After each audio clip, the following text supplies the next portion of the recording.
Okay, so today is Tuesday, April 24th, 2012, and we are interviewing Mark Koester. I get that right, Koester? Yes, ma'am. At the Illinois State Library.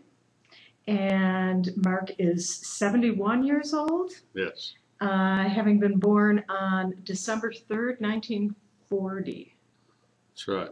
All right. My name is Suzanne Schreier, and I will be the interviewer, as if you didn't know that.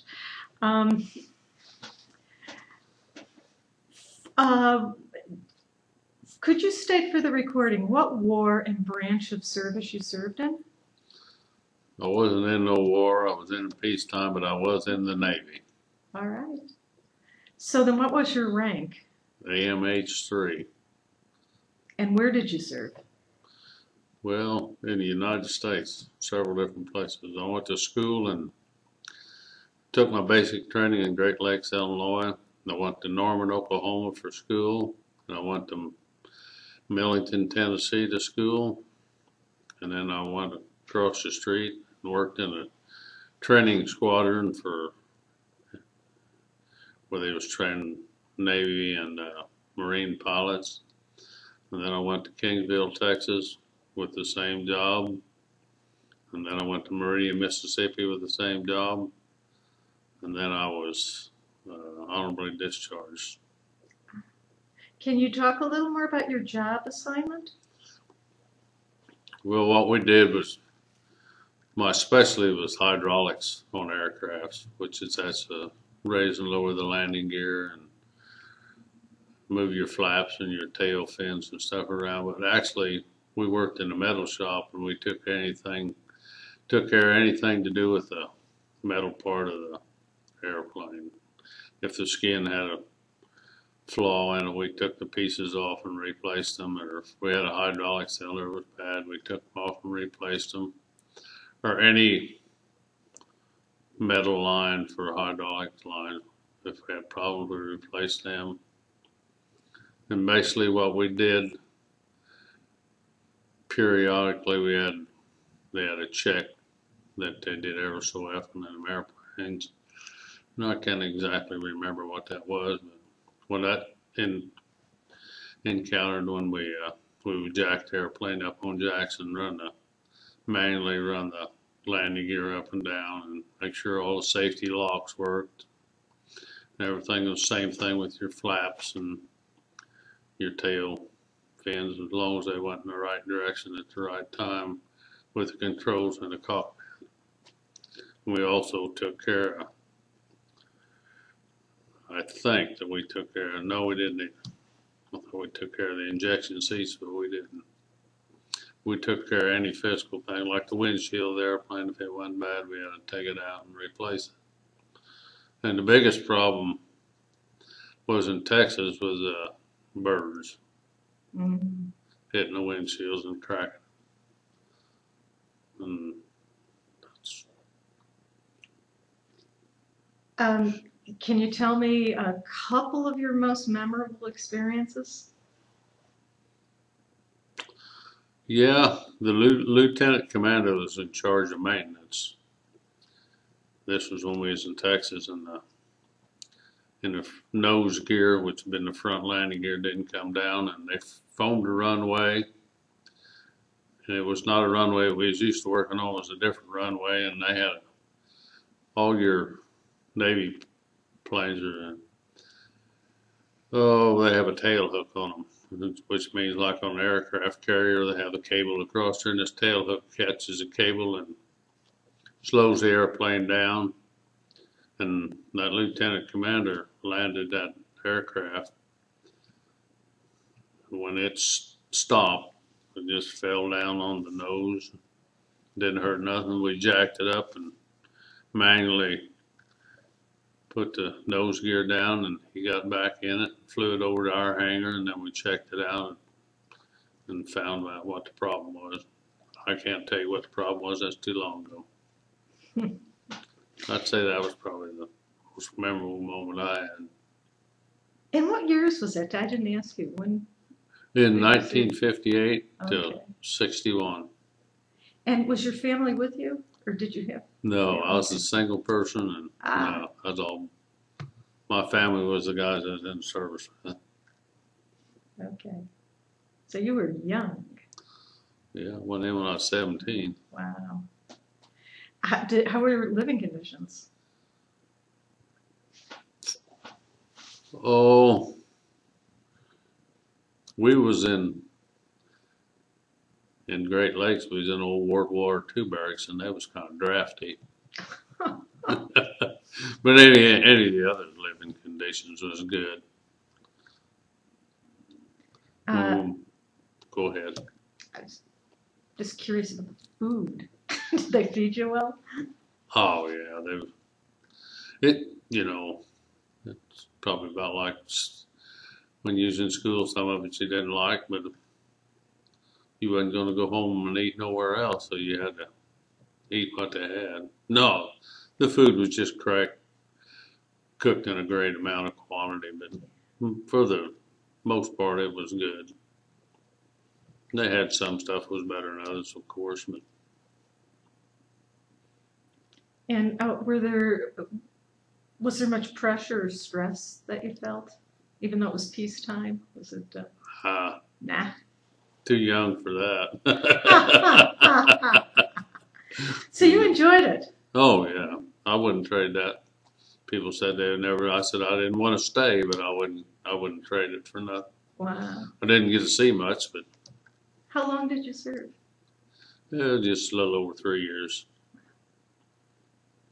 And were you coming home during that period, or was it a Oh yeah, solid you week? got we got so much leave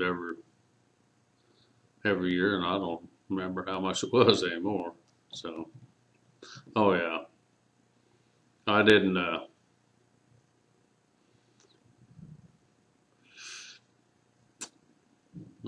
I spent one Christmas in Texas, but mostly out of the rest of the time.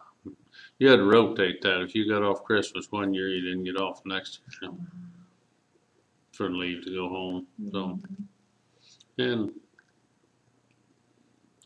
I never was aboard ship, even though I was in the Navy. But How did you entertain yourself? do I? How did you entertain yourself? Oh, we played a lot of cards. Did you? Played a lot of cards, a lot of games, and they had a TV room where you could watch TV if you wanted to. But we entertained myself and playing cards mostly. And what did you do when you were on leave?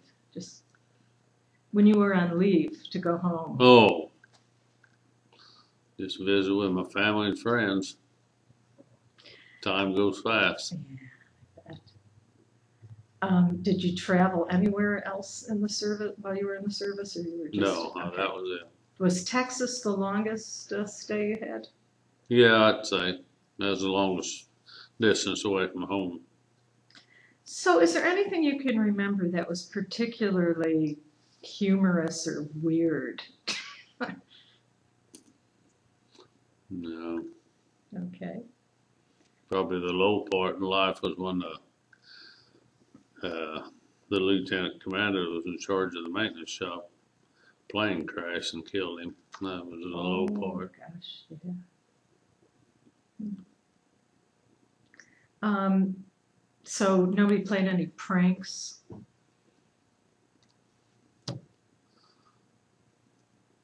I can't think of any then. I'm sure there was. That's 2 or 3 days ago, though.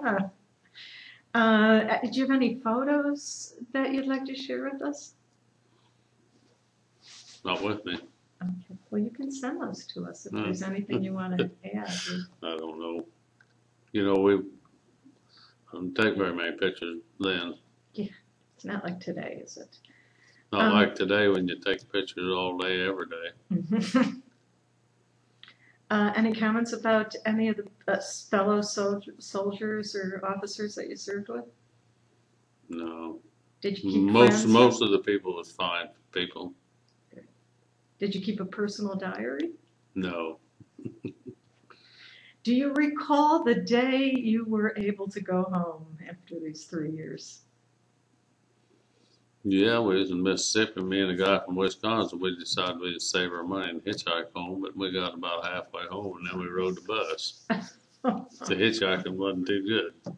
And what did you do in the days and weeks afterward when you got home? Well, actually, it was December and my mom and dad had a wood furnace in the basement, and my brother wasn't working, and that's what we did. We cut firewood for the house. Was it cold when you got home? Oh yeah, it was cold. It's in December.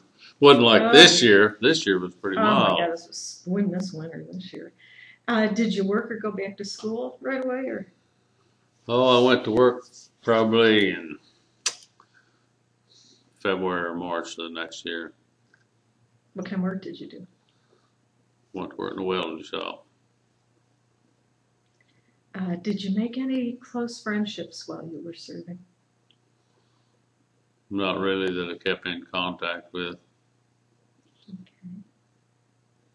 Okay. Did you join a veterans organization? Yeah. Obviously. Yeah, but I couldn't. I wasn't eligible, of course, to join the VFW because I wasn't overseas. And the first organization I belonged to is the AMVETS, and then the DAV, and then the American Legion.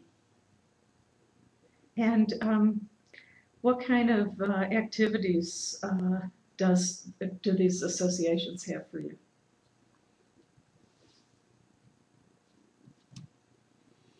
Oh, we march in all the local parades when they have them.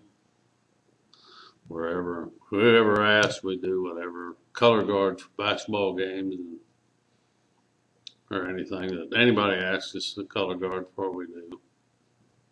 Okay. And so, did any of what you were doing in service with the airplanes inform your future career choice? Did you? Not really. No. Okay. Okay. Did your experience influence your thinking about war and the military in general?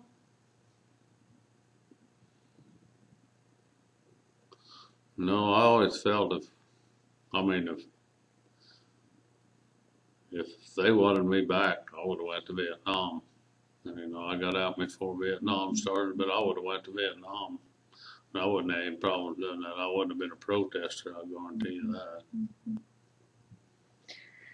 So, if you can encapsulate, how has your service and experiences affected your life, if you've had a chance to reflect on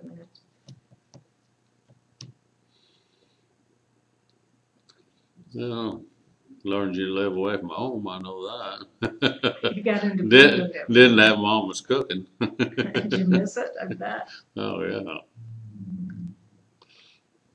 Is there anything else that you would like to add? No, not really. Okay. Now, I want to ask you, what are you going to do with this?